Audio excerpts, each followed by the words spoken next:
असं शाव. आणि मला कांदा पण पाहिजे. मग हे तोड, हे असं असं तोड.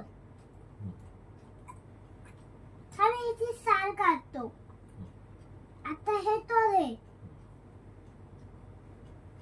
तोड. तोड. हा आता माझ्याकडे ते खा. पण हे पण ठेवायचं. ठीक आहे असं सगळं खा. तू पहिला घास. ती ते बोलतोय पप्पा तू खा. तिच्यावर लक्ष नको देऊ.